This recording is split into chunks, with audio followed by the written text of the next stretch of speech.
Hi guys, Mahesh friends. ఆంధ్రప్రదేశ్లో కొన్ని లక్షలాది మంది అభ్యర్థులు ఎదురు చూస్తున్న డిఎస్సి నోటిఫికేషన్ అనేది ఈ నెల 25 లేదా 26వ తేదీన అఫీషియల్గా మనకు రిలీజ్ అవబోతున్నట్లుగా తాజాగా సమాచారం అనేది రావడం జరిగింది. వీటికి సంబంధించి అంటే పాఠశాల విద్యాశాఖ కూడా ఆల్రెడీ మనకు పాఠ్యాంశాలను కూడా ఖరారాన్ని చేసిందంట.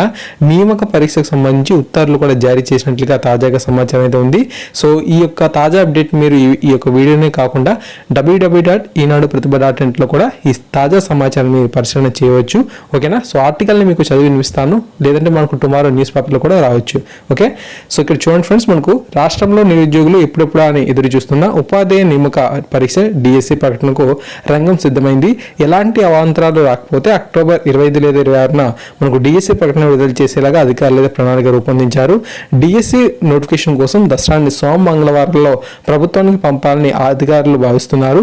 ఈ పరీక్ష ఆన్లైన్లో నిర్వహించనున్నారు. ఓకే, సో డిఎస్సి మ్యాక్సిమం మనకు ఆన్లైన్లోనే కండక్ట్ చేస్తారు. ఓకేనా ఫ్రెండ్స్? డిఎస్సికి సంబంధించి పాఠశాల విద్యాశాఖ పాఠ్యాంశాలను ఖరారని చేసింది. ఈసారి ఎస్జిటిలకు ఉపాధ్యాయ అర్హత పరీక్ష మనకు నియామక పరీక్ష కూడా కలిపి అయితే నిర్వహిస్తుంది. అంటే టెట్ కమ్ టీఆర్టీ అనమాట. స్కూల్ అసిస్టెంట్లు, టీజీటీ, పీజీటీలకు మాత్రం వేరువేరుగా పరీక్ష అయితే నిర్వహించనుంది.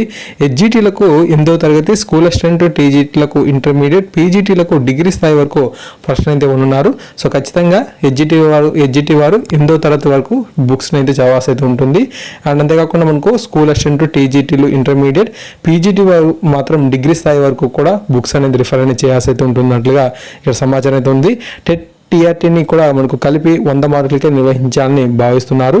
ఈ టెట్కమ్ టీఆర్టీని మనకు 100 మార్కులు అయితే కండక్ట్ చేసి ఈ యొక్క 100 మార్కులో 20% స్కోర్ని టెట్గా వెయిటేజ్ అనేది మనకు ఇవ్వాలని చెప్పి మనకు బాగా ఆలోచన అయితే ఉందంట. దీనిపై ఇంకా తుది నిర్ణయం అయితే తీసుకోవాల్సి అయితే ఉంది.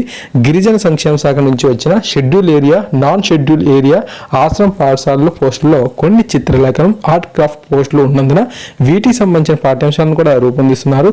3 రోజుల సిలబస్ను సంబంధించి దసరాన్ని పరీక్ష నిర్వహణ విభాగానికి అయితే అప్పగించినట్లుగా తాజాగా సమాచారం అయితే ఉందన్నమాట.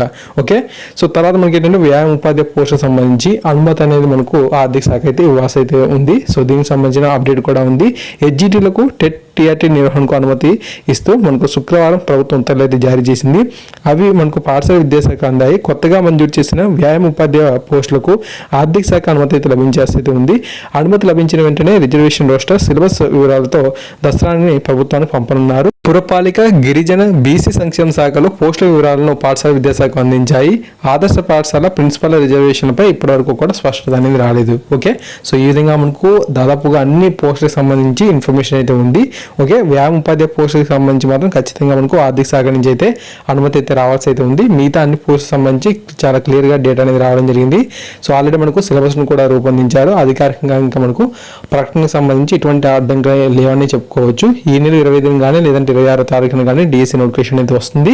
సో ఈ విధంగా తాజా అప్డేట్ అయితే ఉంది. ఖచ్చితంగా ఈ వీడియో మీకు నచ్చినట్లయితే లైక్ చేసి 10 మందికి షేర్ చేయండి. ఛానల్ సబ్స్క్రైబ్ చేసుకుంటే అప్డేట్స్ పొందుతారు. Thank you.